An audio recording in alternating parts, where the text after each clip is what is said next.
떨어집니다. fit well with the description of 뭐뭐뭐 you are looking for. 당신네들이 찾고 있는 그 사람의 성향과 맞아떨어집니다. 라는 패턴 사용하시면 그렇죠. 어렵지 않게 여러분의 능력 강조할 수가 있겠습니다. 자, 그리고 마지막 문장에서는요. 이 점들이 세부적으로 어떻게 회사에 영향을 미치고 따라서 나를 뽑으면 회사가 좀 이득이 많을 거다라는 것을 이제 좀 은연중에 알리셔야 되겠죠. 다음 문장 보도록 하죠. I truly believe that my attention to detail and technical application skills will be able to perform any task accurately and timely. 이거는 이제 전문 기술자를 뽑는 그러한 상황인 것 같은데요. I truly believe 뭐라고 확신하게 생각합니다. 라고 하시고 본인을 뽑았을 때, 지원자가 선택했을 때 좋은 점을 이야기합니다. My attention to detail and technical application skills. Attention to detail 이라는 것은요, 이 세부적인 것을 볼 수 있는 능력입니다. 세부적인 것을 볼 수 있는 능력. And technical application skills. 이거는 뭐죠? 기술 응용 능력이죠. 기술적인 것을 응용할 수 있는 능력이 will be able to, 뭐뭐 할 수 있을 겁니다. perform any task. 어떠한 능력도 accurately, 정확하고 and timely, 제때에, 늦지 않게란 뜻이죠. 제때에 정확히, 즉 신속하게 어떠한 그러한 일도 잘 수행할 수 있도록 도와줄 거라고 생각합니다. 라고 이렇게 답변을 마무리 짓고 있습니다. 역시 검정색으로 표기된 부분은 이제 여러분이 가지고 있는 능력으로 넣으셔서 답변을 만드시면 되겠죠? 네, 이렇게 이 세 개의 샘플 답변을 통해서 우리가 어떤 식으로 이 지원 동기에 관해서 이야기를 해봐야 될지 잘 배워보셨는데요. 여러분의 답변으로 만들려면 또 인터뷰 팁스와 또 스피치 팁스가 필요하겠죠? 다음 코너에서 설명해 드리도록 하죠.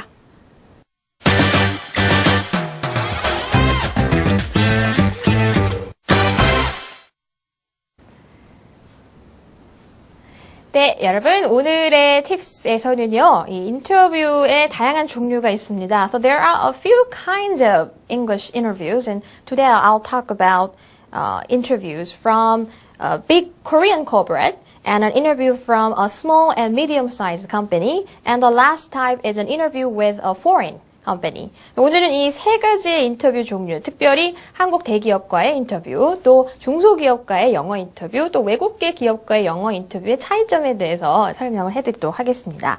제가 좀 전에도 이 지원자의 성향에 따라 이제 질문의 방법이 약간 달라진다고 말씀드렸잖아요. 특히 두 번째 샘플 보여드리면서 한국의 대기업 같은 경우에는 영어 인터뷰를 이렇게 그룹으로 많이 합니다라고 이렇게 넌지시 말씀드렸는데 맞습니다. 이 대기업 영어 면접, 특히 이제 국내 대기업 영어 면접의 특징은 바로 이 지원자의 성향이라던가 뭐 이런 그 영어적인 구사, 이 사람의 그 성향을 영어로 들으려고 이 영어 인터뷰를 하는 것보다는 대부분의 그 영어 실력을 테스트하기 위한 하나의 목적으로 영어 인터뷰를 진행합니다. 따라서 경우에 따라서는 인터뷰어, 즉 면접관이 회사와는 아무 상관이 없는 외주해온 그냥 외국인 선생님일 수도 있어요.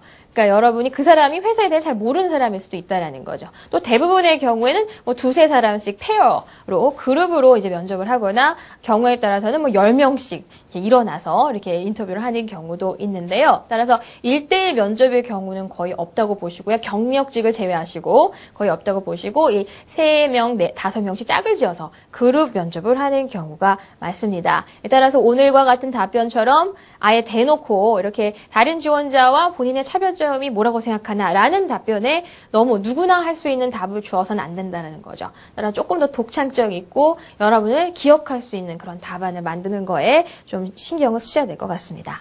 자, 중소기업 같은 경우에는요, 이런 경우가 많습니다. 이렇게 영어 면접을 한다라는 공지를 안 하고요. 그리고 이제 한국어 면접을 보러 갔는데 갑자기 이 지원자 앞에서 이 면접관이 영어는 실력은 어떻게 되나? 내가 질문을 한국어로 할 테니까 이 답을 영어로 한번 해보게. 라는 경우가 최근에 정말 급증하고 있다고 제가 들었습니다. 따라서 준비하지 않아갖고 가면 들통이 나겠죠. 하지만 이 면접관도 이 영어를 뭐 잘하시는 분이 아닐 수가 있습니다. 왜냐하면 직접 영어로 이렇게 질문하는 경우보다 한국어로 질문을 하고 그거를 영어로 한번 답해보게 라고 하는 경우가 있는데요. 대부분의 경우 너무 어려운 질문은 하지 않습니다. 자기소개 영어로 한번 해봐 라는 질문이 가장 많이 출제가 된다는 거. 왜 우리가 당신을 뽑아야 하는지 이야기해봐. 이런 류의 기본적인 영어 질문이 많이 출제가 되기 때문에 중소기업 같은 경우에는 공지하지 않더라도 영어 인터뷰가 있을 수 있다라는 것을 가정하시고 최소한 자기소개 정도는 영어로 할 수 있도록 준비를 하시면 되겠습니다. 그래서 돌발 질문 형태로 들어간다는 거. 자, 마지막으로 외국계 기업 같은 경우에는 특징이 있죠. 1대1 면접이 들어가는 경우가 많습니다. 1대1 면접의 경우에는 인사부의 그 담당자와 면접을 보는 경우, 또 경우에 따라서는 경력자이신 경우에는 CEO급, 임원급과의 면접 필수로 들어갑니다. 따라서 조금 더 이제 정말 얼마나 영어로 커뮤니케이션을 잘하고 영어로서 논리적으로 생각할 수 있는 능력도 많이 본다라는 거죠. 특별히 외국계 기업 같은 경우에는 들어가자마자 이 영어적인 환경에서 스몰 토크라고 하죠. 이런 것들을 구현하셔야 됩니다. 그냥 앉아가지고 마치 신문을 받듯이 그렇게 주는 질문에만 앵무새처럼 답을 하는 모습이 아니라 자연스럽게 악수도 하고 인사도 하고 또 서로 차도 권해가면서 자연스럽게 이야기를 하는 거. 즉 conversation skills가 중요하다는 거 기억해 주시면 되겠네요. 네, 오늘의 그 스피치 팁으로 가도록 하죠. 오늘의 스피치 팁.